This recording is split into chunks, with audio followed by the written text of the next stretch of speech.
লা ইলাহা ইল্লাল্লাহ সুবহানাল্লাহ আলহামদুলিল্লাহ লা ইলাহা ইল্লাল্লাহ লা ইলাহা ইল্লাল্লাহ মুহাম্মাদুর রাসূলুল্লাহ।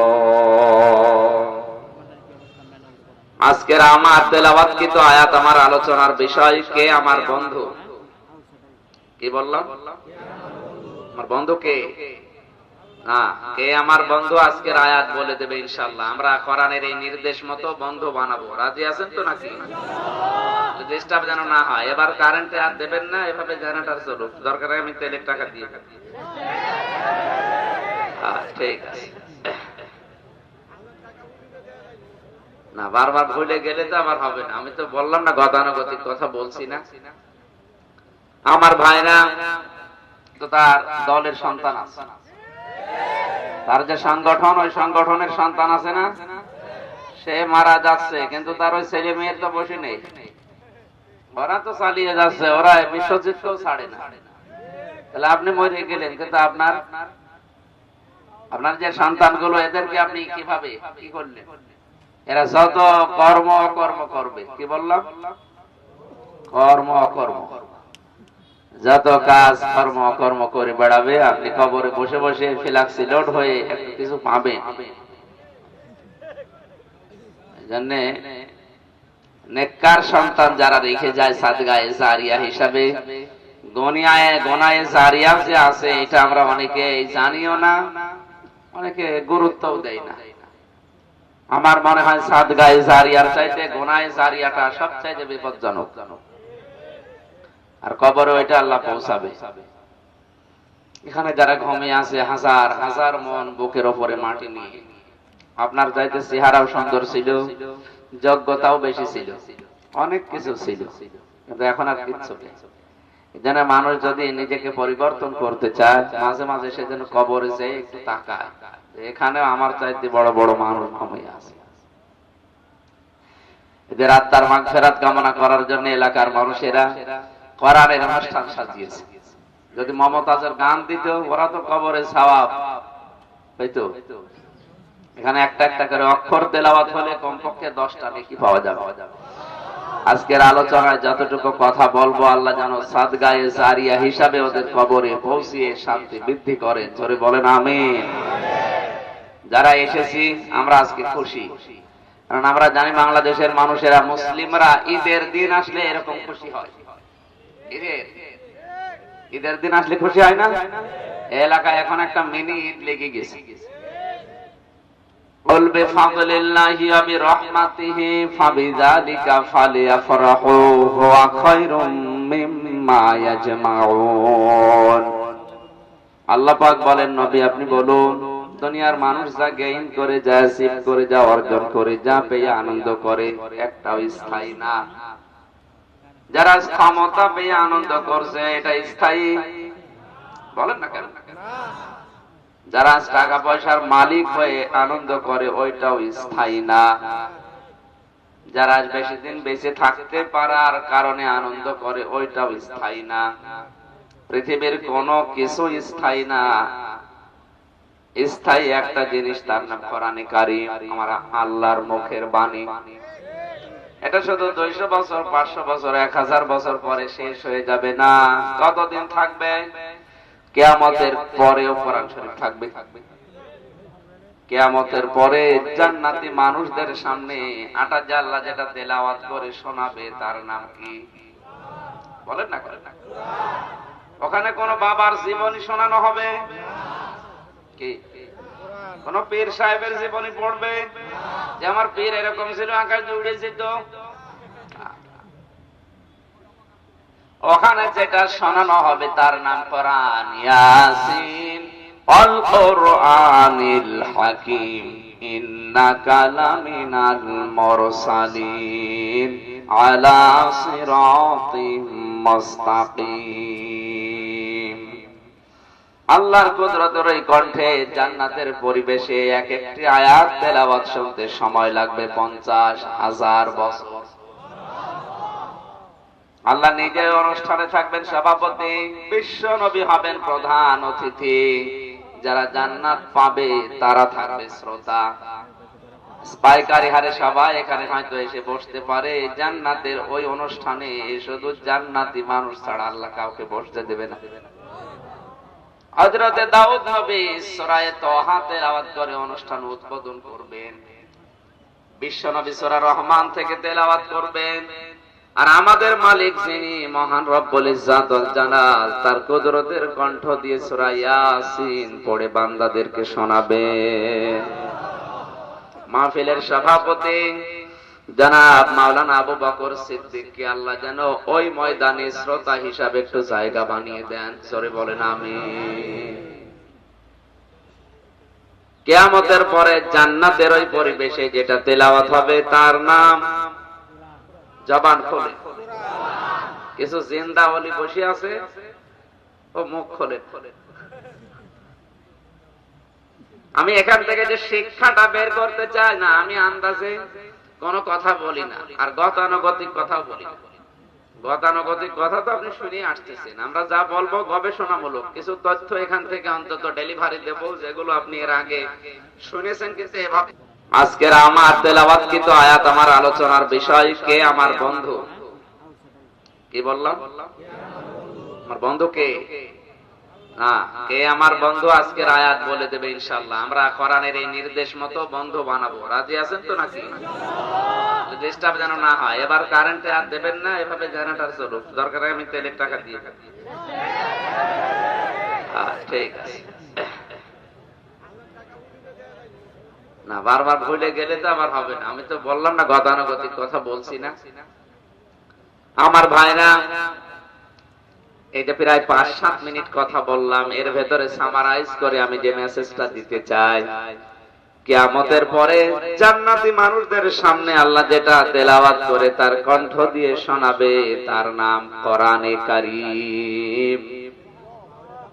সুতরাং আমরা 96 ভাগ বাংলাদেশে, এই মুসলিম দেশে আমরা দাবি করছি, যারা দায়িত্বে আছেন আমাদের সিলেবাসে আমরা 100 মার্কের কোরআন চাই। যারা আছেন এই দাবিতে তারা হাত তোলেন, লিল্লাহি তাকবীর।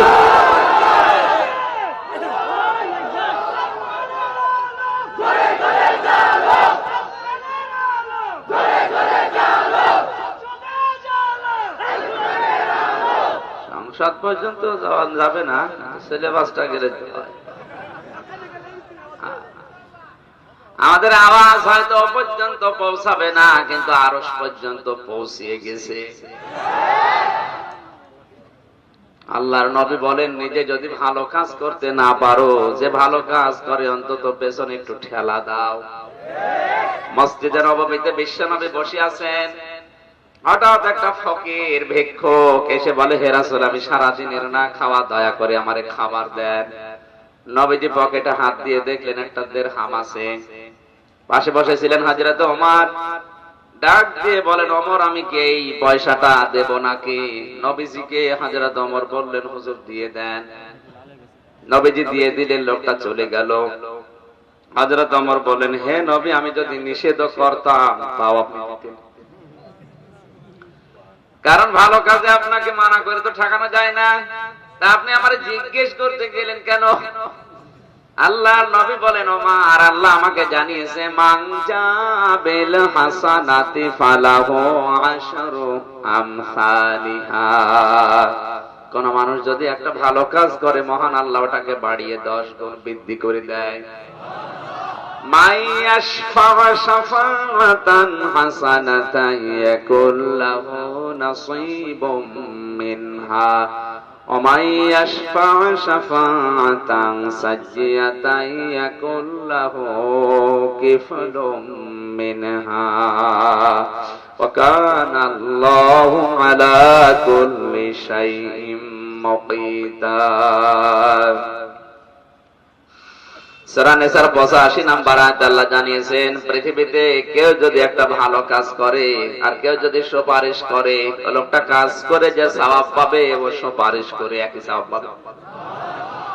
আমি তো অলরেডি দিরহামটা দিয়ে 10টা নেকি পেয়েই গেছি। তুমি যে একটু নড়াচড়া করলে, আমাকে কথা দিয়ে সাহায্য করলে, তোমাকে আল্লাহ 10টা নেকি থেকে বঞ্চিত করেনি।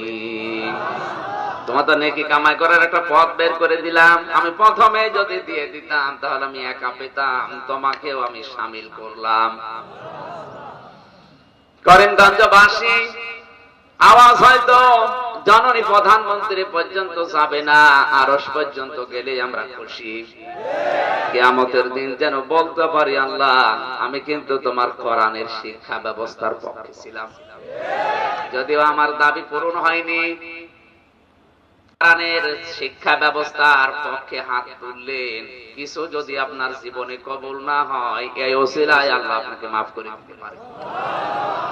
এটা সাদগায়ে জারিয়া, এটা যদি কায়েম হয়, এর দ্বারা যত মানুষ কোরআনের শিক্ষা অর্জন করবে, দুনিয়াতে ভালো ভালো পোস্টে যাবে, ওখানে বসে ভালো ভালো কাজের আঞ্জাম দেবে। আপনি শুধু এই যে সাপোর্ট দিয়েছিলেন, এই জন্য আপনাকে আল্লাহ নেকি জারি করে রাখবে। আমার ভাইরা,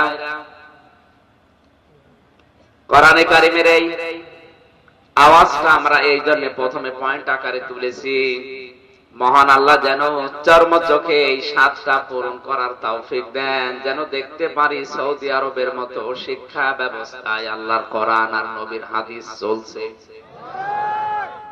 যদি চলে, সত্যি করে বলছে, আমি নিজের বাস্তব জীবনে দেখেছি, শিক্ষক অজু করছে, ছাত্র পানি ঢেলে দিচ্ছে পায়ে, তারপরও হাত লাগিয়ে ধুয়ে দেয়। আমি এইটাও দেখেছি ভার্সিটিতে থাকাকালীন, শিক্ষক ক্লাস নিচ্ছে, ছাত্র স্যান্ডেল দিয়ে পিটাচ্ছে। শুধু পিটিয়ে শেষ না, বলছে শালা করে মেরেই ফেলবো। শিক্ষক বলছে, বাবা তুই আমারে মাফ কর, জীবনে আর ক্লাস নেব না। বলছে, না, শালা করে মেরেই ফেলবো। এইটাও ছাত্র, আগের ওইটাও ছাত্র। এটার ভেতরে কোরআন আছে, শিক্ষক কি বুঝেছে, আর ওইটার ভেতরে কোরআন নেই, ও শিক্ষক কি বোঝে নাই, শালা বলে গালি দিচ্ছে। এজন্য কোরআন থাকলে শিক্ষককে সম্মান মর্যাদা দেবে কি করে আমরা বাস্তবের আগে দেখেছি। ইমাম আবু হানিফা রাহমাতুল্লাহ আলাইহি, নোমান বিন সাবেত যার নাম, খুব গরিব মানুষের সন্তান ছিলেন, বাবা ছিল না তার। মা তাকে লেখাপড়ার খরচ জোগাতে পারে না, এজন্য বাড়ি থেকে যাবার সময় স্যান্ডেল পায়ে নেই, চটি নেই, জুতা নেই, খালি পায়ে যেতেন মক্তবে মাদ্রাসায়। ওস্তাদ একদিন বললেন, বাবা খালি পায়ে আসো, তোমার কি কিছু নেই? বলে না। ওস্তাদ বাধ্য হয়ে নিজের 2টা জুতা, চামড়ার জুতা দিয়ে দিলেন, বললেন যাও এই 2টা নিয়ে যাও। ওস্তাদের জুতা বাড়ি নিয়ে শুধু পায়ে দিয়ে আসবে তা না, জুতাটাকে কেটেছে, ভেতর থেকে একটা কাপড় বের হয়ে আসে। কাপড়টা তিনি শুকিয়েছে রোদে, শুকানোর পরে মাকে দিয়ে সেলাই করিয়ে বানিয়েছে টুপি। জুতার ভেতরে কি থাকে ওইটা তো আর দেখা যায় না, ওই কাপড় বোঝাও যায় না।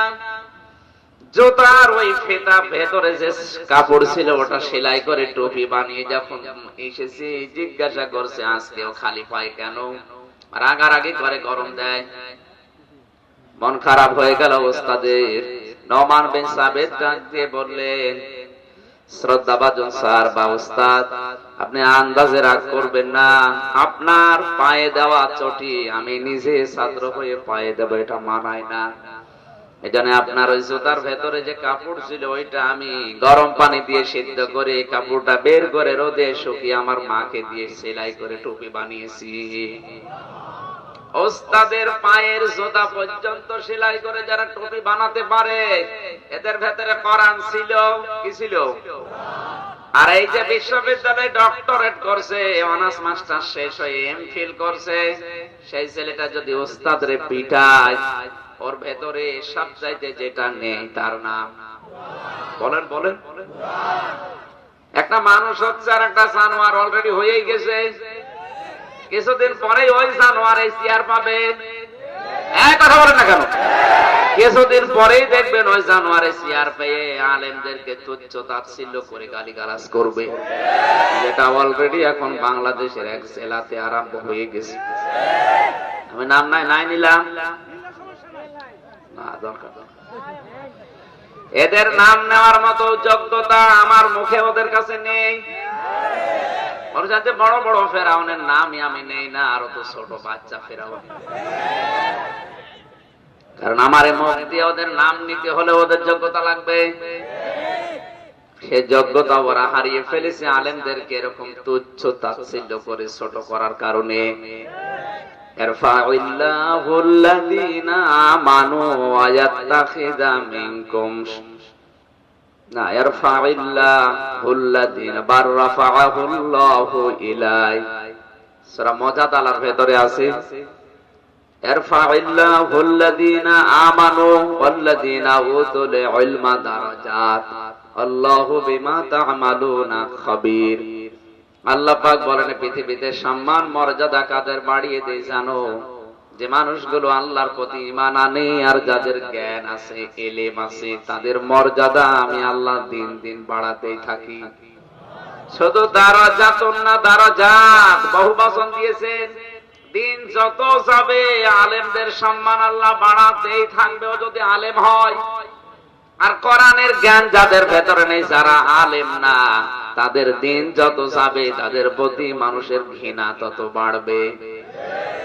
আহমেদ শফি রহমতুল্লাহ আলাইহি দিন যত যায়, যত মুরব্বী হয়, তত তার সম্মান বাড়ে, যতদিন তিনি আলেম ছিলেন।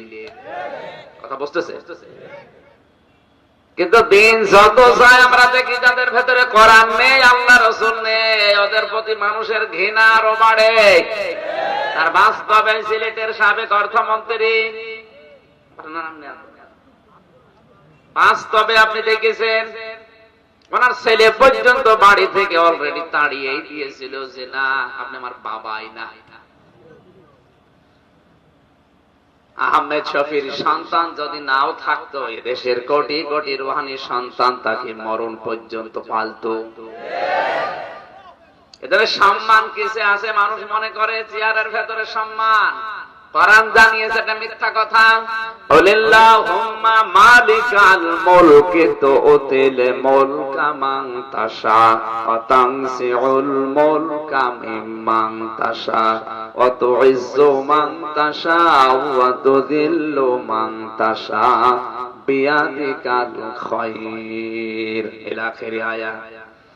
আল্লাহ পাক বলেন নবী আপনি বলুন ক্ষমতার মালিক আমি আল্লাহ, যাকে ইচ্ছা চেয়ার দেই, যাকে ইচ্ছা চেয়ার থেকে নামিয়ে দেই। এখানে একটা কথা মনে রাখবেন, চেয়ার দিলেই, ক্ষমতা দিলেই তাকে সম্মান দেওয়া হচ্ছে, এ কথা আল্লাহ কোরআনে দেয়নি। কথা বুঝতেছেন? যেহেতু আলেম মানুষ সভাপতি, চেয়ার সম্মান দিলেই তাকে আমি আল্লাহ এই পৃথিবীতে উপরে তুলবো, এ কথা নেই। বরং এই পৃথিবীতে অনেককে আল্লাহ ক্ষমতার চেয়ারে বসিয়েও দারুণ ভাবে অপমান করে নামিয়েছে। এর প্রমাণ পৃথিবীতে নেই? ক্ষমতায় থাকাকালীন আল্লাহ তাকে অপমান করেছে, তার প্রমাণ ওসিপতিপ, এসআই আকবর, বাকিগুলো নাই বলছি। আপনাকে ক্ষমতা পেলেই যদি আপনি লাভ দেন না, আপনাকে সম্মান বাঁচিয়ে রাখতে পারবে না। না জানি আপনাকে আবার অভাবে চেয়ারকে নিচে পিষ্ট হতে হয় কিনা। ওয়ালিল্লাহিল ইজ্জাতু ওয়া লিরাসূলিহি ওয়া লিল মুমিনিনা ওয়ালাকিন্নাল মুনাফিকিনা লা ইয়ালামুন। আল্লাহ তাআলা বলেন ইজ্জত সম্মান আমি আল্লাহর জন্য, কারণ আমি বানিয়েছি, আমার রাসূলের জন্য। আর যাদের ঈমান আছে সত্যিকারের ঈমানদারদের সম্মান আমি আল্লাহ বাড়াবো। কিন্তু মুনাফিক যারা, ওরা বোঝে না, ওরা মনে করে না অর্থ সম্পদের ভেতরে সম্মান, ওরা মনে করে ক্ষমতার ভেতরে সম্মান, টাকা পয়সা ক্ষমতা দিলে আমি তার সম্মান বাড়িয়ে দেই। এটা মিথ্যা কথা, পৃথিবীতে এটা হয়নি। যদি সম্মান কেউ দেয়ও ভয়ে ভয়ে দেয়। আমরা দেখেছি পৃথিবীর বহু মানুষকে মানুষ সম্মান দেয় সামনাসামনি, আর পেছনে যে বলে আল্লাহ ও মরে না কেন। হাজ্জাজ বিন ইউসুফ এই লোকটার জীবনী পড়তে গিয়ে দেখেছিলাম এই লোকটা এত জুলুম করেছিল মানুষের উপরে, মানুষ তার নামই দিয়েছে হারামজাদা। পেয়াদারা এসে বলছে স্যার আপনার জন্য তো বাইরে যেতেই পারি না, শুধু গালি আসে কানে। কে গালি দেয় দেখি? বাইরে গিয়ে একজন গ্রাম্য মানুষের সাথে দেখা। যাই বেটা হাজ্জাজ বিন ইউসুফ লোকটা কেমন? বলছো হারামজাদা ও জালেম। গেছে দেখি কি বললে তুই? ও হারামজাদা ও জালেম। কেন? জানি না। জানিস না তুই আমাকে চিনিস? বলছে না, আমি সেই লোক। চিন্তা করছে আমার তো মাথা থাকবে না। আচ্ছা স্যার, আপনি আমারে চেনেন? বলছে না, আমি এই গ্রামের ওই লোক যার মাসে 2 দিন মাথা খারাপ হয়, আজকে তার পয়লা দিন। পাগল, মাসে 2 দিন মাথা খারাপ হয়, আজকে পয়লা দিন, তার মানে আরেকদিন হবে। পাগল।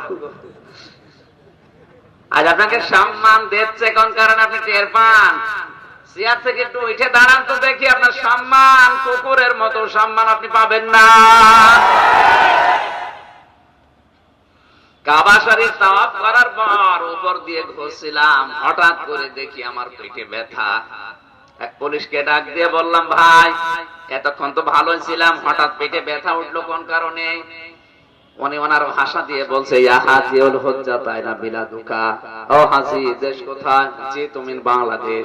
বাংলাদেশ থেকে এসেছি। আমার বলছে, আপনি জানেন না এটা কোন জায়গা? না তো। আবু জাহেলের বাড়ি। আপনি এখনো পায়খানা না করে দাঁড়িয়ে আছেন? তাড়াতাড়ি যান। ও আল্লাহ, পায়খানা করে দেখে আমার পেটের ব্যথা ভালো হয়ে গেছে। আল্লাহ বোঝাতে চায়, আমির হামজা 3.5 লাখ টাকা খরচ করে আসলে আর ওই শয়তানের মুখে পায়খানা না করে চলে যাবা, তাড়াতাড়ি করবে। হাসির জন্য না, বাস্তব এইটাই।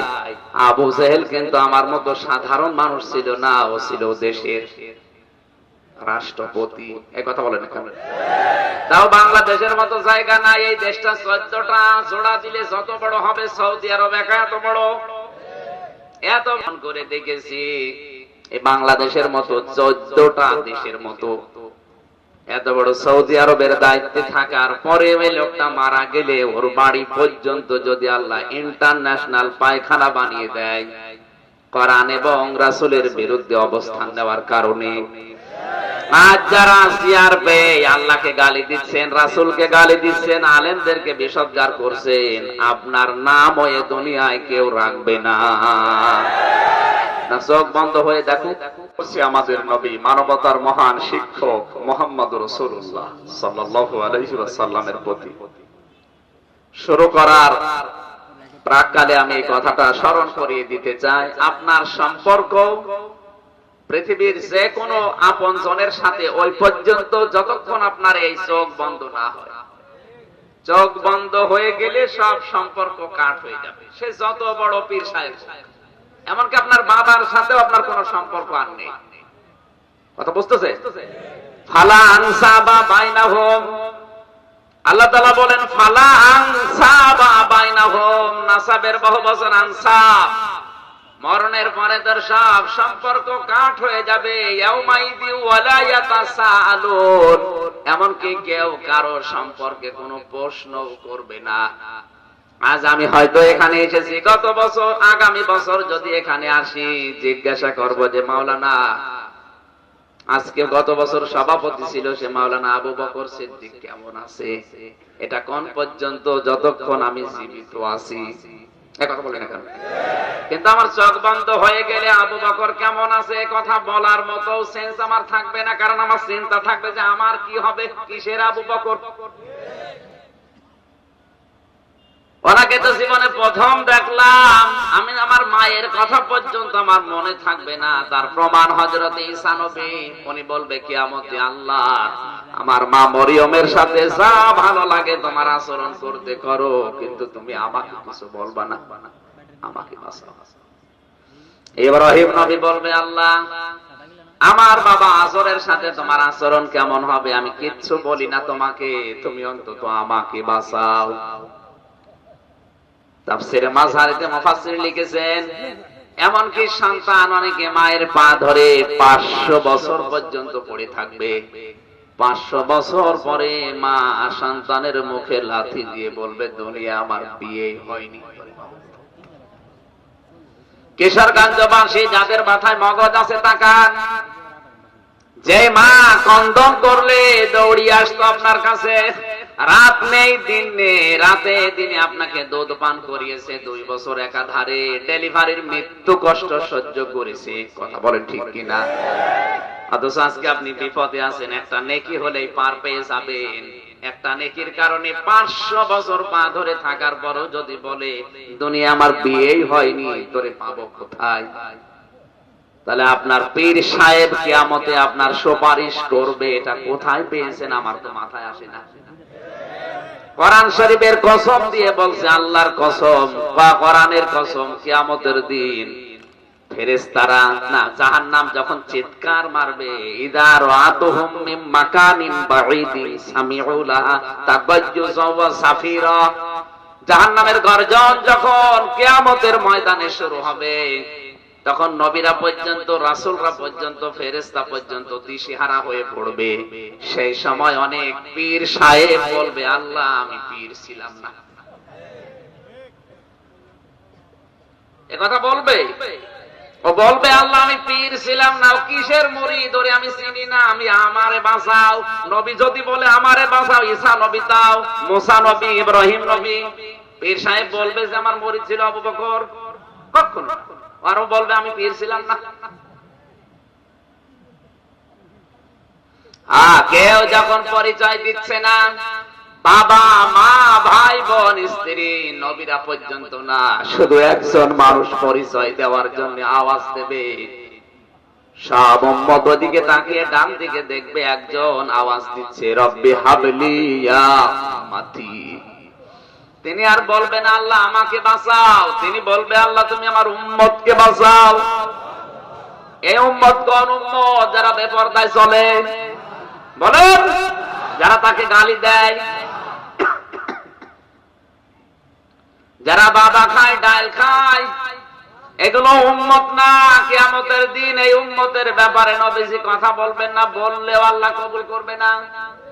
ইয়াউমাইযিল লা তানফাউশ শাফাআতু ইল্লা মান আযিনা লাহুর রহমানু ওয়া ক্বালা সাওয়াবা। না, এটা সূরা তাহার 109 নম্বর আয়াতে আছে, ইয়াউমাইযিল লা তানফাউশ শাফাআতু ইল্লা মান আযিনা লাহুর রহমানু ওয়া রাদিয়া লাহু কওলা। আল্লাহ তাআলা বলেন সেই দিন যদি কেউ কারো জন্য সুপারিশ করতে চায়, এক নাম্বার শর্ত হচ্ছে আমি আল্লাহর অনুমতি লাগবে। কি লাগবে?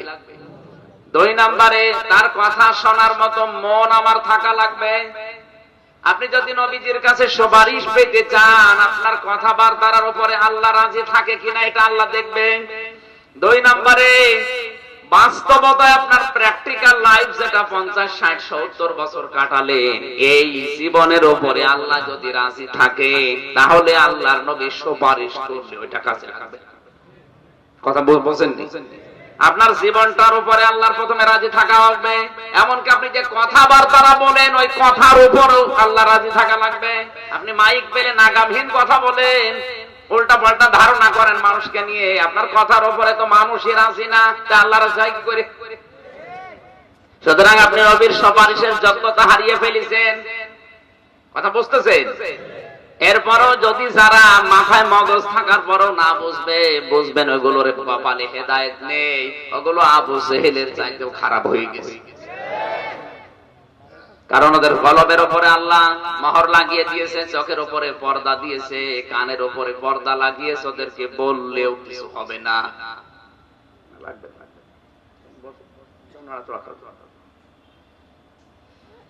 কিশোরগঞ্জবাসী, সারা জীবন ওয়াজ শোনার দরকার নেই, আপনি 5 মিনিট শোনেন, কিন্তু হেদায়েতের নিয়তে শোনেন, দেখবেন এমনিতে আল্লাহ আপনাকে পরিবর্তন করে দিচ্ছে। কিন্তু আপনার মন আগে থাকা লাগবে। আপনার যদি মন না থাকে, নবীজি নিজে আবু জেহেলের কাছে কতবার গেছে, পরিবর্তন হওয়া দূরের কথা, আর ওর শয়তানি বেড়েছে। আর আপনি যদি আমির হামজার কথা শুনেই পরিবর্তন হয়ে যায়, কেমন হয়ে যাচ্ছে? আপনার আগে মন তৈরি করেন। আমির হামজা না, আমির হামজার মেয়ে জান্নাতুল মাওয়া কথা বললো, আপনার পরিবর্তন হবে। কিন্তু মন আগে থাকা লাগবে। কি থাকা লাগবে? সূর্যের কাজ হচ্ছে আলো দেওয়া, কিন্তু সবাই তো সূর্যের আলো পায় না, অন্ধ যারা ওরা আলো পায় না, অথচ সূর্যের কাজই হচ্ছে আলো দেওয়া। কথা বলে না কেন? এখন যে আলো পাচ্ছে না, এ কি সূর্যের দোষ না ওর চোখের দোষ? কোরআনের কথা আমিও যেভাবে বলছি, মাওলানা তারেক মনোয়ার ওইভাবেই বলছে, মাওলানা আবুল কালাম বাশার ভাই ওইভাবে বলছে, কিন্তু আপনার মন নেই। বাশার ভাই কি আমির হামজা কি তারেক মনোয়ার কি ফেরেশতা জিবরাইল এসে ওয়াজ করলো, আপনার হবে না। কারণ আপনার চোখের সমস্যা, কপালের সমস্যা। কথা বলে ঠিক কিনা? যতটুকু শুনবেন আজকের আলোচনার বিষয় কি বলেছি, কে আমার বন্ধু, কে আমার, খুব ভালো করে মনে রাখবেন, পৃথিবীতে সবচাইতে বেশি প্রভাব মানুষের জীবনে বন্ধু। ফেরাউনের পুরা জীবনী পড়ে পেয়েছি এই লোকটা খারাপ হওয়ার পেছনে কারণ ছিল ওর বন্ধু আমান টাক। কে বলেন বলেন বলেন? আজ বাংলাদেশে যারা ইসলামের বিরোধিতা আছে তাকান, সাথে মাল নেই, বাম্পার ভিড়, সব সোল আউট হয়ে গেছে। বুদ্ধিজীবী নাম দিয়েছে, বুদ্ধি করতে করতে করতে এমন বুদ্ধিজীবী দেশ নিয়ে ভাবে, বিদেশ নিয়ে ভাবে, নিজের ঘর নিয়ে ভাবার সময় নেই। এমন বুদ্ধি করছে, বুদ্ধি বিক্রি করতে করতে ওর বুদ্ধি শেষ। ওদিকে যে ওর যুবতী মেয়ে কয়জনের সাথে গেল আল্লাহ ছাড়া কেউ জানে। ও কি জীবী বলেন? মাথায় তো কিছুই পাওয়া যায় না, মনে হয় যে বিমান চলছে। সেই দিন যিনি পরিচয় দেবেন, যাকে পরিচয় দেবেন তার তো আবার যোগ্যতা থাকা লাগবে। কথা বলেন না কেন?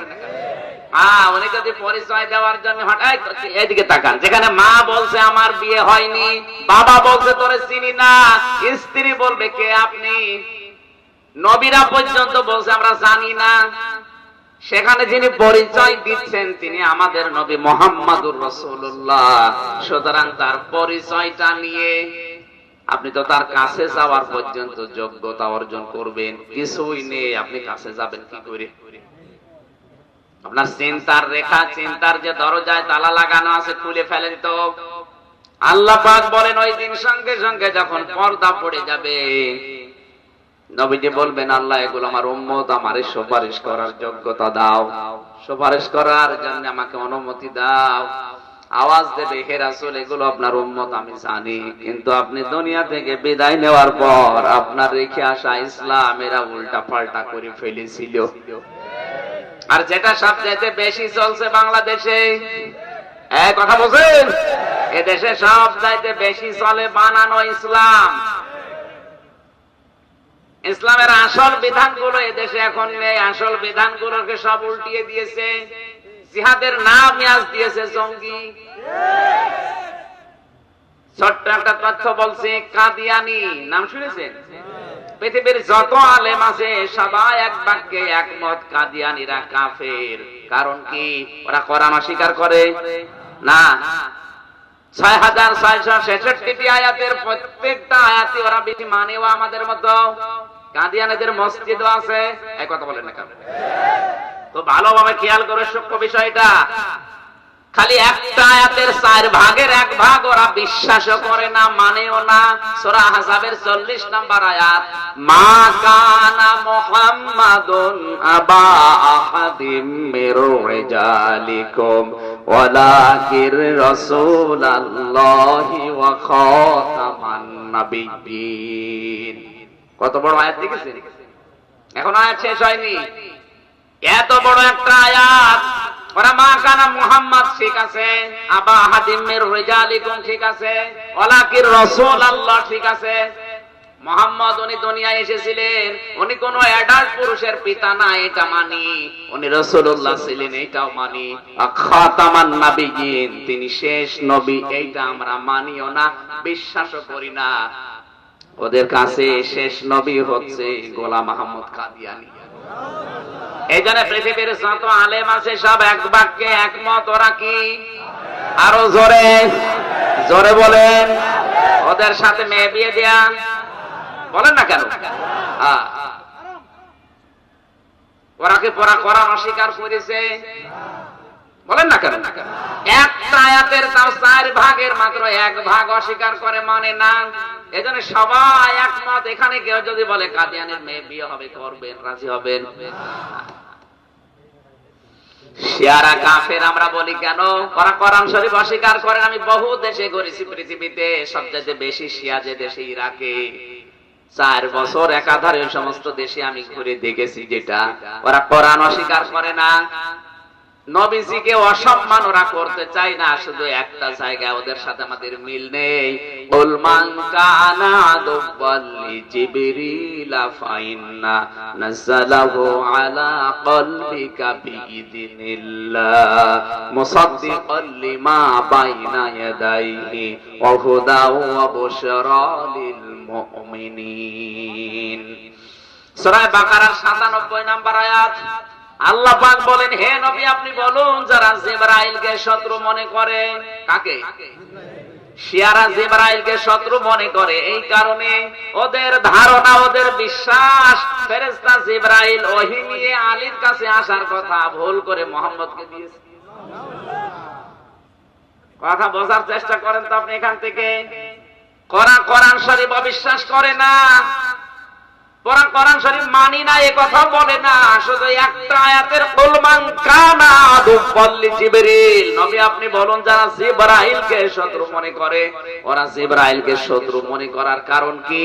ওদের ধারণা, ওদের বিশ্বাস ফেরেশতা জিবরাইল এসে ওহী দেবে আলীর কাছে ভুল করে দিয়েছে মুহাম্মদের কাছে। এইজন্য জিবরাইল ওদের কাছে কি বলেন না কেন? ওরা কোরআন শরীফের কয় আয়াত মানে না? এক আয়াতের 3 ভাগের 1 ভাগ মানে না। পুরো আয়াত তো পড়লাম আপনাদের সামনে, কত বড় আয়াত, তার ভেতরে 3 ভাগের 1 ভাগ ওরা মানে না।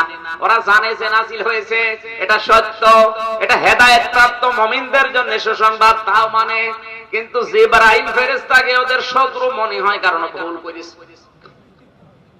এবার আপনি বলেন তো, এরকম বহু উদাহরণ আমার সামনে আছে।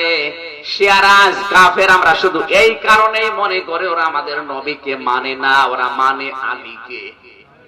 গোলাম মোহাম্মদ কাদিয়ানীকে মানে, ওরা শেষ নবী, আমাদের নবীকে মানে না, এজন্য কাদিয়ানীরাও আরো জোরে 6666 আয়াতের 1 আয়াতের কেউ 3 ভাগের 1 ভাগ না মেনে কাফের, কেউ 1 আয়াতের 4 ভাগের 1 ভাগ না মেনে কাফের।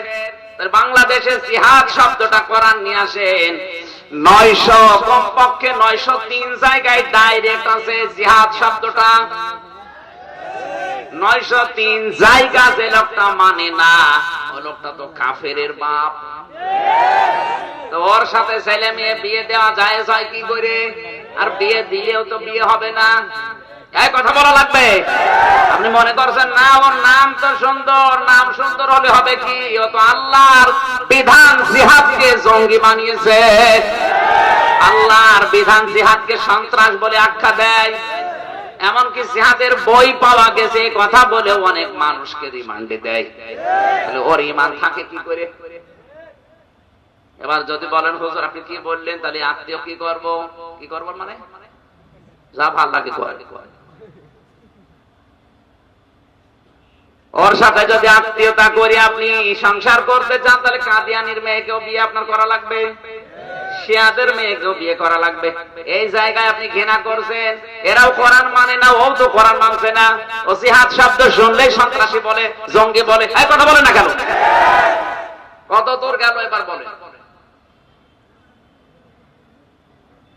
আমার তো মনে হচ্ছে যে ভাব চলছে, আপনি যেখানে ছিলেন এখন নামতে নামতে কত দূর আসবেন সে টের পেয়েছেন। এক ছেলে কাঁদছিল, বাবা জিজ্ঞাসা করছে কি কি কান্নাকাটি করো কোন কারণে? কথা বলছে না। কাঁদিস কেন? কথা বলে না। কি ফেল করেছিস? কথা বলে না। যখন মারধর করতে চায় বলে আব্বা ফেল করতে কথা ছিল, ছিলাম 5-এ, নামিয়ে দিয়েছে 3। 5 নামিয়েছে 3, অন্তত ফেল করলে তো ক্লাসে থাকতে পারত, নামিয়েছে কি? এখন আমার 5 উঠতে আমার আবার 3 বছর লাগবে। আপনি সুপারিশ পাওয়ার জন্য কি আমাদের এগিয়ে যাবেন? পর্দা যখন পড়ে যাবে নবী বুঝবে হায় বানানো ইসলাম মানালো, এ আমার উম্মত না। এত রাগান্বিত হয়ে যাবেন, বিশ্ব নবী তখন সঙ্গে সঙ্গে বলবেন সাফান সাফান লিমান গায়রা বাদি, দূর হয়ে যা, আমার উম্মত না। কিশোরগঞ্জবাসী এখন নাউজুবিল্লাহ বলেই শেষ করে বসে থাকবেন না, এই নাউজুবিল্লাহ যেন বলা না লাগে সেই কাজ করেন। কথা বুঝতেছেন? এই নাউজুবিল্লাহ যেন ওই সময় আফসোস করে বলা বলবেন ঠিক আছে ওগুলো আমার উম্মত না, দূর হয়ে যা। পর্দা যখন পড়ে যাবে কি করবেন তখন? পর্দা যেন না পড়ে সেই কাজগুলো আজকে করা লাগবে। কোরআনে কারীমের সূরা মায়েদার 55 নম্বর আয়াত, একটা মাত্র আয়াত আমরা পড়েছি। এই আয়াতের ভেতরে প্রায় 3টা পয়েন্ট আছে। আমরা এই 3টা পয়েন্টের উপরে 4 4 8 আর 3 কয়টা 11টা বিষয়ের ভেতরে লুকানো আছে। 11টা বিষয় আমরা একটা একটা করে পয়েন্ট দিয়ে আলোচনা করি। থাকবেন তো?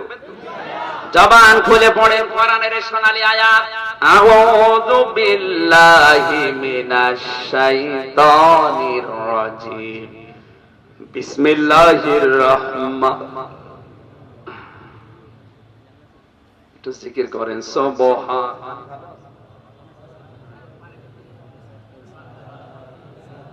আর পানি দাও, পানি ভালো আছে না?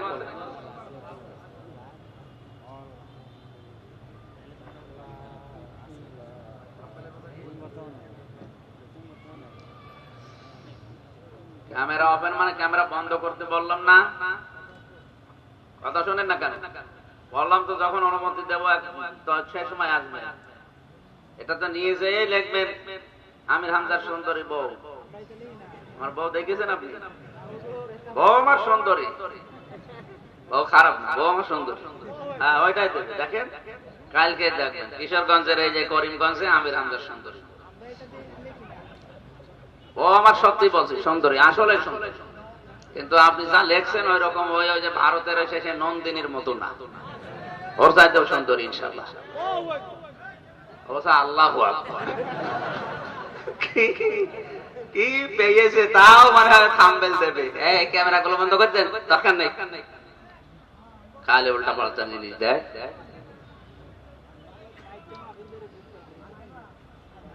এই আউযু বিল্লাহ বিসমিল্লাহ পড়েছেন কারা? পড়েছে? হ্যাঁ, এখানে একটা তথ্য আছে। পৃথিবীর কোন ইবাদতে আউযু বিল্লাহ না পড়লে ইবাদত হবে না, এমন কথা আছে? নামাজের আগে যদি আপনি আউযু বিল্লাহ না পড়েন কোনো অসুবিধা নেই, নামাজ হয়ে যাবে। যাকাত দেবেন, আউযু বিল্লাহ পড়েননি, যাকাত হবে না। বলেন না কেন? রোজা রাখার আগে আউযু বিল্লাহ পড়েননি, রোজা হবে না। কিন্তু কোরআন পড়ার আগে যদি কেউ আউযু বিল্লাহ না পড়ে, কোরআন পড়া হবে না। শুধু তা না, ওর গুনাহ হবে, আরো ওয়াজিব তরক করার গুনাহ হবে। ফাইদা ক্বারাআতাল কুরআনা ফাস্তাইয বিল্লাহি মিনাশ শাইতানির রাজীম। হে নবী, আপনি যখন কোরআন পড়বেন তখন আউযু বিল্লাহ পড়ে আমি আল্লাহর নামে শুরু করেন। শয়তান থেকে আত্মরক্ষা করেন। কেন? কারণ আল্লাহ জানাতে চায় নামাজ পড়তে গেলে, রোজা রাখতে গেলে, যাকাত দিতে গেলে, হজ করতে গেলে শয়তান এত ধোঁকা মানুষকে দেয় না, কোরআন পড়তে গেলে যত ধোঁকা দেয়। শয়তান ভালোভাবে জানে কোরআন যদি মানুষ পড়ে বোঝে আমার শয়তানি করার যে লাইনগুলো আছে সব ওরা ধরে ফেলবে। এক কথা বলে না কেন? এজন্য কোরআন থেকে দূরে সরিয়ে রাখার জন্য যত পায় তারা এদেশের কিছু নাস্তিক, রাম আর বাম, মুরতাদ উঠে পড়ে লিখেছে। টক শোতেও বসে বসে বলছে আলিফ বাতাসা পড়া যাবে না, এটা নাকি জঙ্গিবাদের শিক্ষা। কোন জায়গায় আঘাত দিচ্ছে না? দিচ্ছে। কোন জায়গায় দেখেছেন? পৃথিবীর 1 নাম্বার বড় গুনার কাজ হচ্ছে কোরআনে কারীম থেকে দূরে থাকা, কোরআন না জানা। সবচাইতে বড় গুনার কাজ কি? কেন? আমান আযলামু মিম্মান ইফতারা আলাল্লাহি কাযাবা বিল হাক্কি লাম্মা জাআ। আল্লাহ পাক বলেন ওই লোকটার চাইতে বড় জালেম আর কেউ নেই, যে লোকটা কোরআনে কারীমের জ্ঞান না থাকার কারণে আল্লাহ সম্পর্কে উল্টা পাল্টা তথ্য মানুষকে দেয়। যেমন গোলাম আহমদ কাদিয়ানী দিয়েছিল যে আমার কাছে ওহী আসে, কি ওর ওহী ছিল কেমন? ইন্না আতাইনাকাল আক ফাসাল্লি লিরাব্বিকা ওয়াসআক ইন্না শানিয়াকা হুয়াল আবলাক। এ দাঁত মুখ মনে হচ্ছে বাঁকা হয়ে যাচ্ছে, আর এর অর্থ তো আরো মারাত্মক। ইন্না আতাইনাকাল আক মানে হে নবী অবশ্যই আমি তোমাকে হুকুম পেশা দিয়েছি। সুতরাং হুকুম পেশা পাওয়ার কারণে তুমি মাঝে মাঝে চিৎকার দাও, তোমার শত্রু যারা তারা হয় সাদা হবে না কালো হবে, একটা অর্থ হইল। সূরাও যেরকম অর্থ সেরকম, ও নবীও এরকম। এখানে কোরআন সম্পর্কে সঠিক তথ্য না জানার কারণে যারা উল্টাপাল্টা মেসেজ মানুষকে দেবে, এই মানুষটা শুধুমাত্র জালেম না, আজলাম ইসমে তাফজিল, আল্লাহর কাছে সবচাইতে বড় জালেম। আলেমদের মর্যাদা কেমন অনেকে জানে না, এজন্য আলেমদের কাছে তুচ্ছ তাচ্ছিল্য করে বক্তব্য দিয়ে বলতে চায় আমি কি আলিফ বা তাসা পড়িনি। আরে বেটা, আলিফ বা তাসা পড়ে যদি আলেম হওয়া যায়, তে আমার মেয়ে মা বাবাও তো আলেম। 5 বছর বয়স তো আপনার সাথে বড় আলেম, ওর আলিফ বা তাসা না, ওর প্রায় আমপারা মুখস্থ হয়ে গেছে। আপনি যদি আলিফ বা তাসা পড়ে বলেন আমি আলেম না, তাহলে আমার মেয়েটা কি ও আলেমের মা? খালি উল্টা পাল্টা ধারণা করেন। নবীজির সামনে উচ্চ স্বরে কথা বললে জীবনের সব আমল আল্লাহ নষ্ট করে দেয়। সূরা হুজুরাতের ভেতরে আল্লাহ তথ্য দিয়েছেন নবীজি এখন নেই, নবীর ওয়ারিস আলেমরা আছে। এই আলেমদের সামনে কেউ যদি গলা বাড়িয়ে কথা বলে তারও আমল আল্লাহ নষ্ট করে দেয়। তাহলে এই দেশে আজ যারা এগুলো করছেন, আপনি কিসের দাবি করেন যে আমার নামাজ রোজা আছে? আমি জানি আপনার জানা তো সব শেষ, আপনার সব আল্লাহ অলরেডি ধ্বংস করেই দিয়েছে যদি তাওবা না করেন।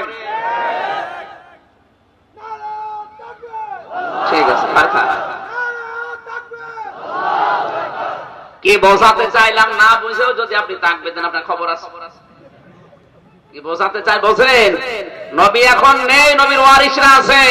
নবীর সামনে জোরে গলায় কথা বললে যেরকম হয়, তার ওয়ারিসদের সামনে এরকম কথা বললে আপনার ওই রকমই হবে।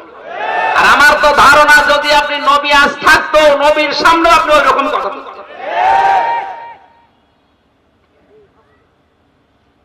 সাবধান হবেন।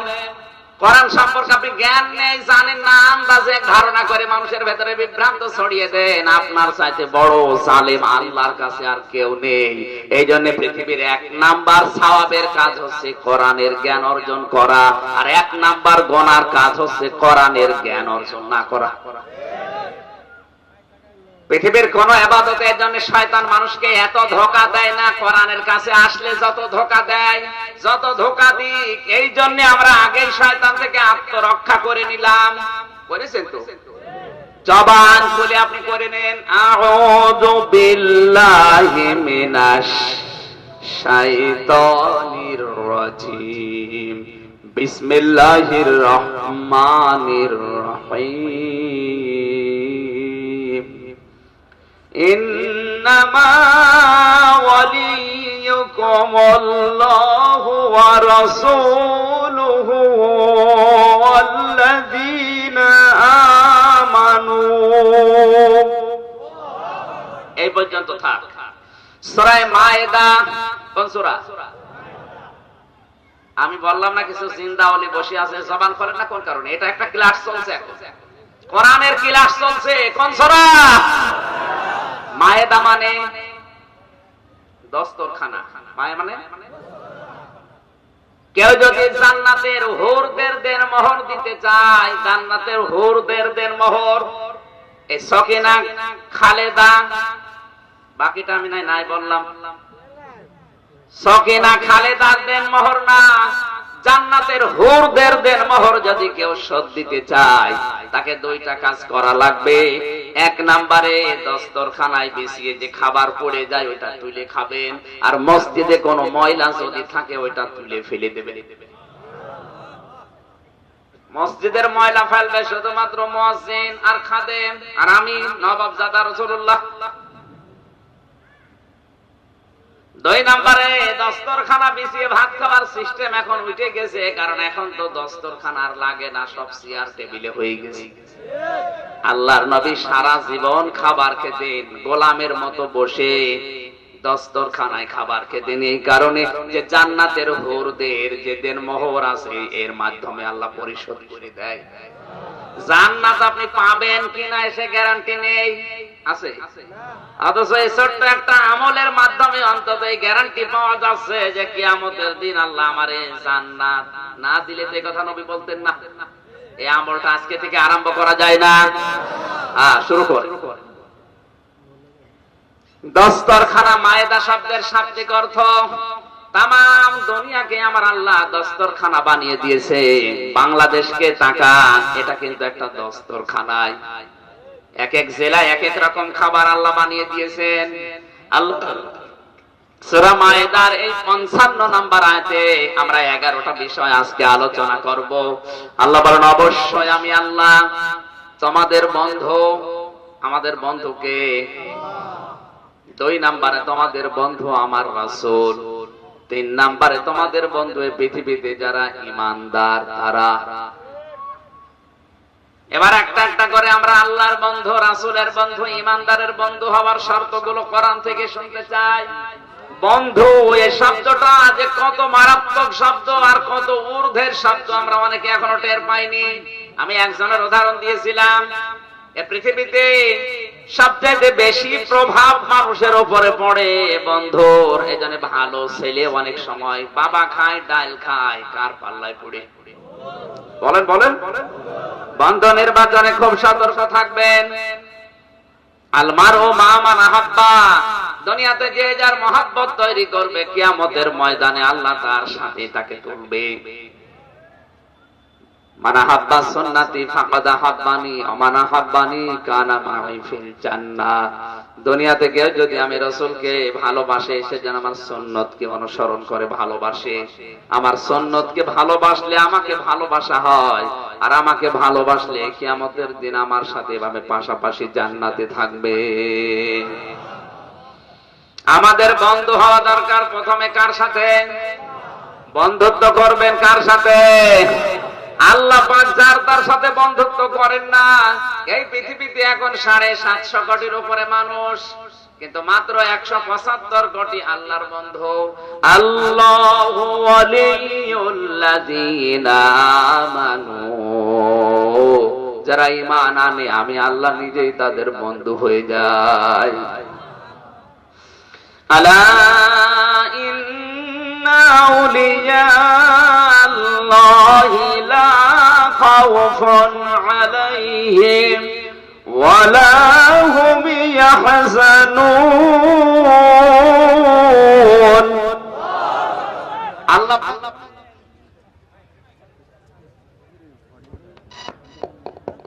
আল্লাহ রাব্বুল আলামিন বলেন, এই পৃথিবীতে যারা আমি আল্লাহর বন্ধু তাদের কোনো ভয় নেই, কোনো চিন্তা নেই। এখন আল্লাহর বন্ধু কারা, এইটা আপনাকে আগে ইন্ডিকেট করা লাগবে, দেখা লাগবে। এ বাংলাদেশে তো আল্লাহর বন্ধু তারা যারা জট মাথায় নিয়ে ঘোরে, যাদের শরীরে কোনো কাপড় চোপড় নেই, ন্যাংটা। কথা বলুন না। বন্ধু কারা? আল্লাযীনা আমানু ওয়া কানু ইয়াত্তাকুন। এই আয়াতের পরবর্তী আয়াত সূরা ইউনূসের ৬২-৬৩ নম্বর আয়াত। আল্লাহ বলেন, আমার বন্ধুদের কোনো চিন্তা নেই, কোনো ভয় নেই। আমার বন্ধু এখন কারা, তাদেরকে তো তোমরা চিনবে।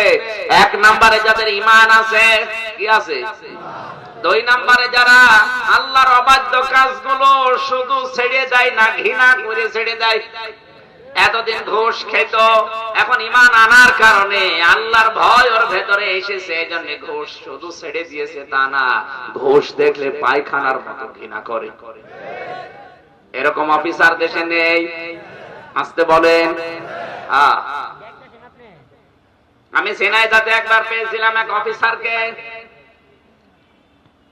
দুপুর বেলা খাবার খাবার পরে উনি চা দেবে, যেটাই চা দেয় ওর নিচে যেটা থাকে নাম কি? পিরিচ। কি থাকে? শুধু কাপে চা দিয়েছে, পিরিচ নেই। আর একটা পিরিচ যদিও এনেছে, পিরিচের কোনা ভাঙা। আমি তো দৃশ্য দেখে হাসাহাসি করছি।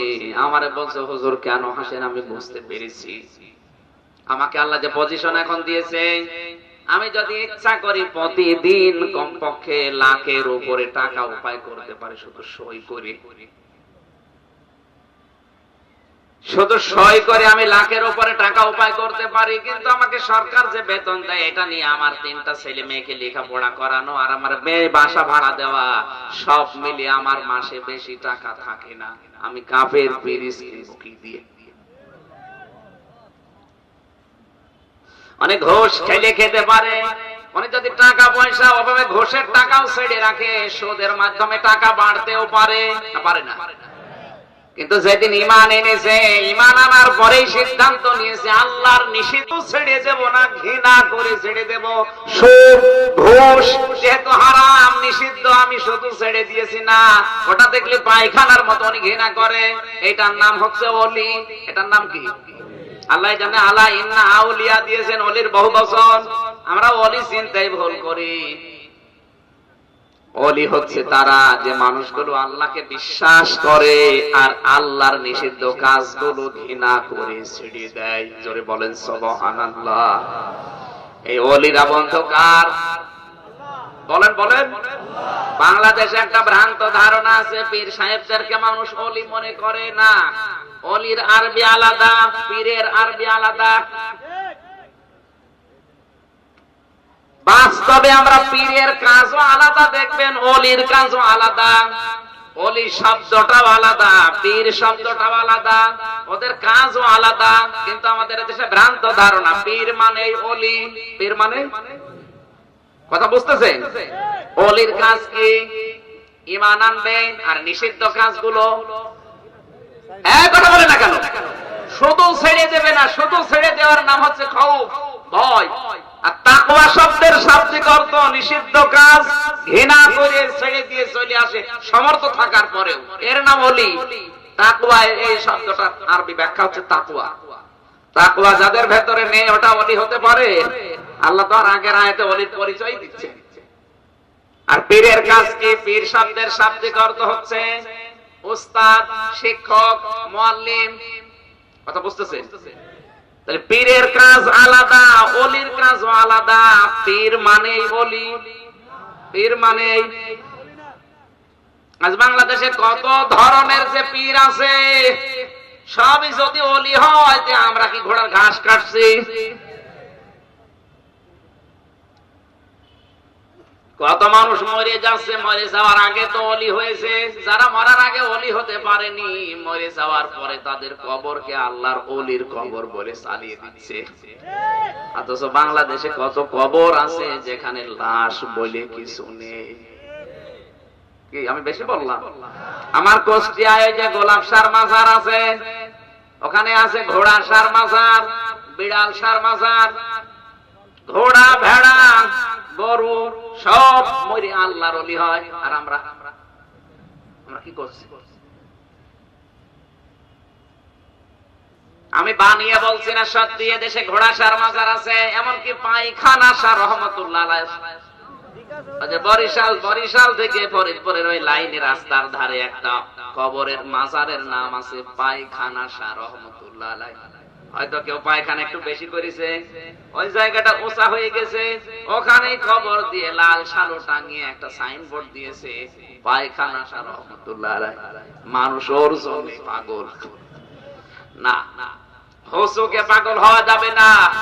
আল্লাহ পাক বলেন, আমার বন্ধু হতে হলে 4টা শর্ত তোকে পূরণ করা লাগবে দুনিয়ায়। কয়টা?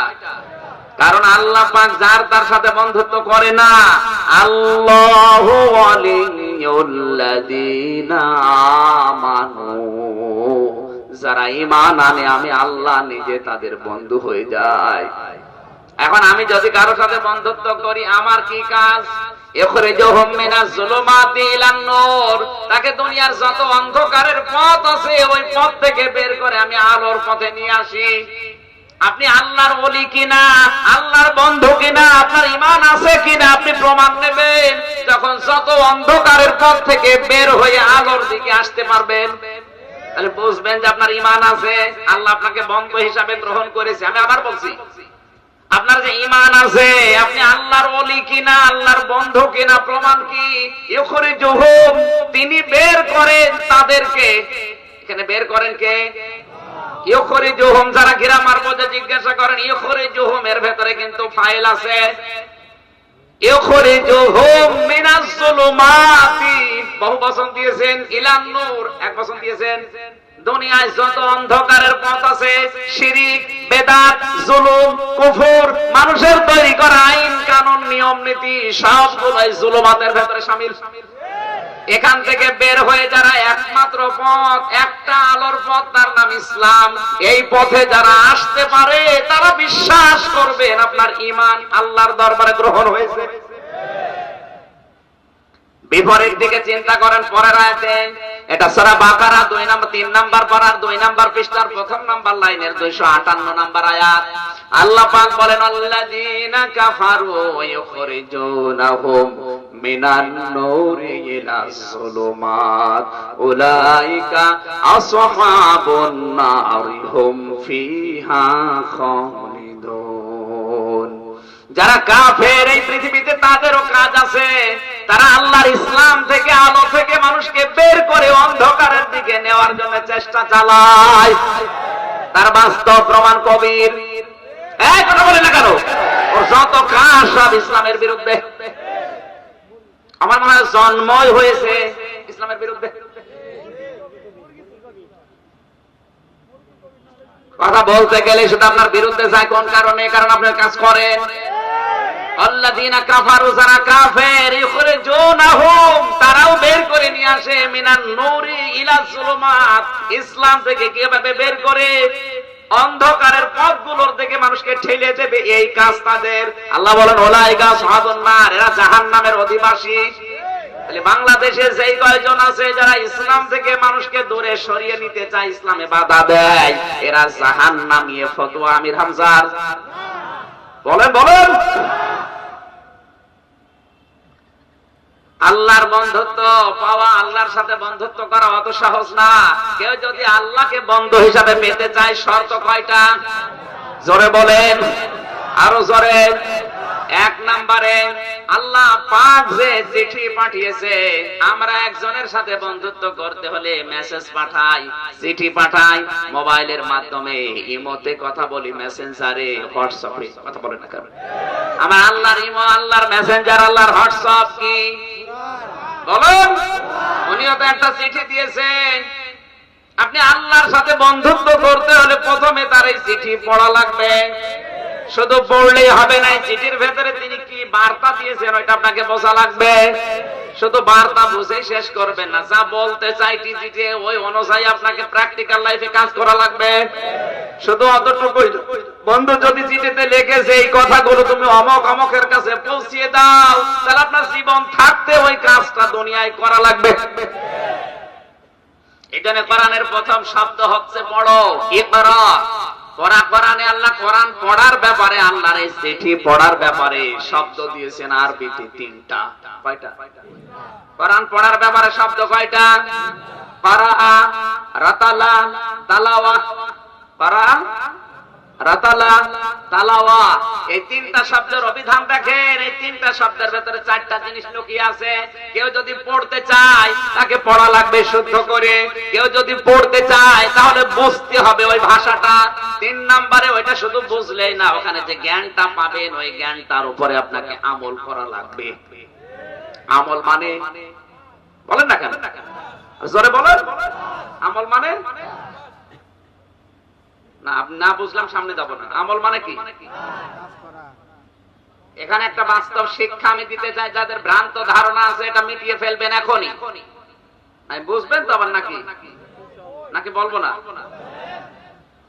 আমি আবার জিজ্ঞাসা করছি, আমল মানে? আমল মানে কাজ।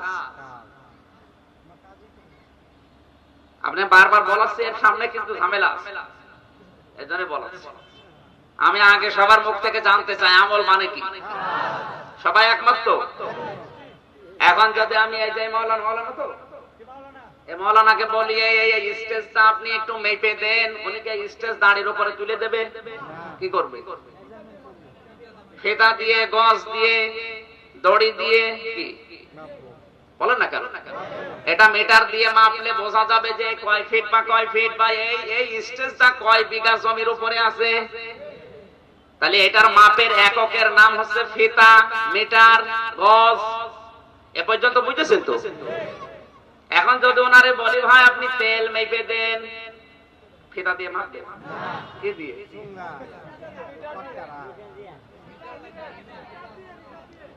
Litre, litre, CC, litre, stand, আরো বিভিন্ন একক আছে, তার মাধ্যমে মাপলে আপনি বুঝবেন এটা কয় লিটার তেল। কথা বলে না কেন? এবার আপনাকে আমি যদি বলি ভাই একটা কাঁচ মেপে দেন, তাহলে কয় কেজি কাঁচ?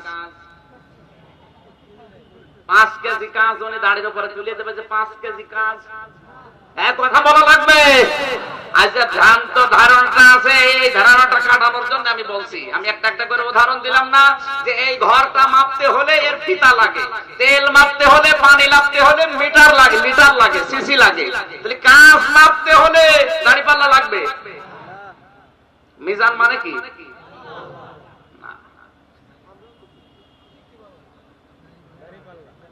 দেখতে পারলা ওই স্বর্ণ মাপে ওইটা না, না। মিজান শব্দের শাব্দিক অর্থ হচ্ছে মানদণ্ড। এখানে হাইকোর্টের সামনে আছে কি? দাঁড়িপাল্লা না? দাঁড়িপাল্লা একদিকে ঝোলানো। এই কথা বলা লাগবে কেন? দাঁড়িপাল্লা একেবারে সমান সমান সমান্তরাল করে মানুষকে, দেশের জনগণকে সরকার বোঝাতে চায় যে অন্তত এখানে আসলে কোনো পক্ষপাতিত্ব হয় না, ন্যায় বিচার হয়, যদিও এখন শুরু হয়নি। শুধু দাঁড়িপাল্লাই শেষ। আমার মনে হয় দাঁড়িপাল্লা একদিকে ঝুলিয়ে দেওয়া দরকার। ও ছাতা ওখানে সমান্তরাল করে লাভ আছে, ওখানে গেলে শুধু একদিকে চেপে যায়, টাকা দিলে সেদিকে ভার হয়। এই কথা বলে তাহলে মিজান মানে দাঁড়িপাল্লা কি? হ্যাঁ, মানদণ্ড। কিয়ামতের দিন আল্লাহ আপনার এই যে আমল মানে না, এ ছাত্র এরকম ছাত্র হলে হবে না। আমল মানে কাটিয়ে মাইক দিয়েছি, আর দিয়ে কি হবে? কথা বুঝতেছেন? আমি আশা করি আপনি বোঝার চেষ্টা করলে বুঝবেন। 3 নাম্বারে গেল। 4 নাম্বারে শুধু পড়লে হবে না, বুঝলে হবে না, এটা আমল করলেও হবে না, এটা মানুষের কাছে পৌঁছিয়ে দেওয়ার দায়িত্ব পালন করা লাগবে। এই 4টা কাজ যখন মানুষ করবে, সে হবে আল্লাহর বন্ধু। কি হবে বলেন না কেন? বাংলাদেশে আমরা যারা আল্লাহর বন্ধু আছি, আপনি মিলান তো। কোরআন শুদ্ধ করে পড়তে যারা পারে, 1 নাম্বার শর্ত। 2 নাম্বারে পড়তে পারলেই হবে না, এটা আপনাকে বুঝতে হবে। আমি আল কোরআন রিসার্চ ফাউন্ডেশনের সদস্য। জানুয়ারি মাসে আমরা জরিপ পাই, এই দেশের 100 জনের 95 জন মানুষ কোরআন শরীফ পড়তে পারে না। তাহলে আল্লাহর বন্ধু এদেশে কয়জন? 5 জন। কয়জন? তারপর আপনি সিরিয়াল মেলাবেন তো। এই 5 জনের ভেতরে মাত্র 4 জন কোরআন শুদ্ধভাবে পড়তে পারে, আর 1 জন কোরআন পড়তে পারে কিন্তু বোঝে না। আমি কিন্তু 4টা শর্ত বলেছিলাম, পড়তে হবে শুদ্ধ করে, বুঝতে হবে, ওই বিষয়ের উপর আপনাকে কাজ করা লাগবে, আর ওইটা মানুষকে মানাতে চেষ্টা করা লাগবে। তাহলে প্রথম নাম্বারে কি গেল? 100 জনের 95 জন বাদ, বাকি 5 জনের ভেতরে 4 জন পড়ে কিন্তু বোঝে না। আরো গেল কয়জন? আছে কয়জন? বলেন বলেন। ওই 1 জন যদি আমল করে, পড়ে, বোঝে, কিন্তু সেই লোকটা মানুষের কাছে পৌঁছাবে, মানুষকে মানাবে, সেই কাজ আর করে না। যারা করতে চায় তার কিন্তু ঝামেলা আছে। এক কথা বলে না কেন? আল্লামা আহমেদ শফি মরহুম, উনি যতদিন কোরআন হাদিস পড়েছেন, বাংলাদেশে কোনো শত্রু ওনার ছিল না। যতদিন বুঝেছেন, কোনো ঝামেলা ছিল না। যতদিন মানুষকে বুঝিয়েছেন, কোনো ঝামেলা ছিল না। যখনই আমল করতে গেছে যে আল্লাহর রাসূলকে অপমান করা, আল্লাহর আরশকে অপমান করার শামিল, এটা আমি হতে দেব না, তখনই তার জীবন সংকট। শুধু এতটুকু না, 4 নাম্বারটা আরো কঠিন। যখন তিনি বলেছেন না আমি এটা মানব, নিছেন, এটা আমি মানাতে চাই মানুষকে, মানাতে চাই মানুষকে, কথা বলতে সব হারিয়েছে। কথা বুঝতেছে?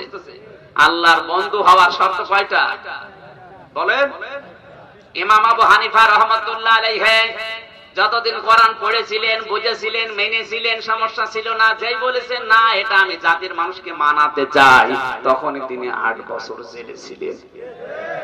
ইমাম আহমদ ইবনে হাম্বল যতদিন পড়েছেন, বুঝেছেন, লিখেছেন, মানুষকে শুনিয়েছেন, সমস্যা ছিল না।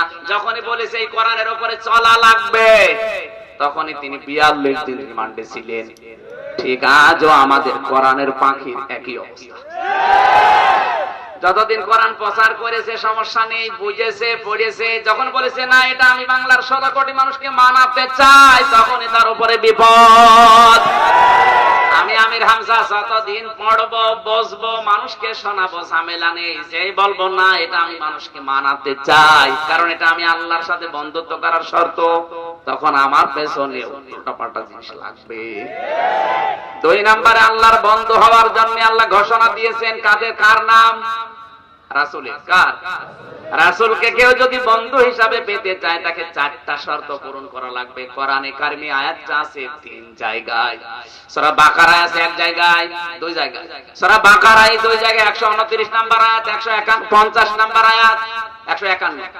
আর ওদিকে সূরা আলে ইমরান 164 নম্বর আয়াত, আর সূরা জুমায় আছে 2 নম্বর আয়াতে। 4 জায়গায় রাসূলকে কি করে বন্ধু হিসাবে পাবেন আমার আল্লাহ 4টা শর্ত দিয়েছেন।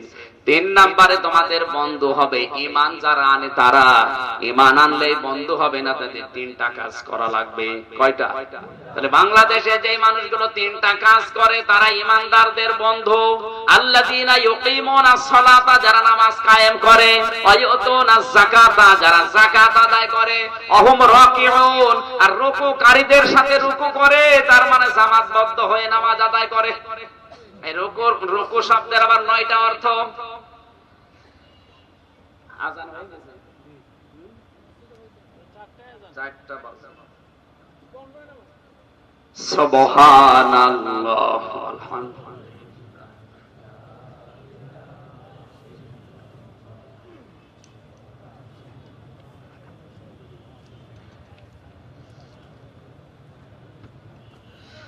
সুবহানাল্লাহ, আলহামদুলিল্লাহ, লা ইলাহা ইল্লাল্লাহ। কি হলো? নামাজ এখানে হবে ভাই, এখানে নামাজ পড়ে যে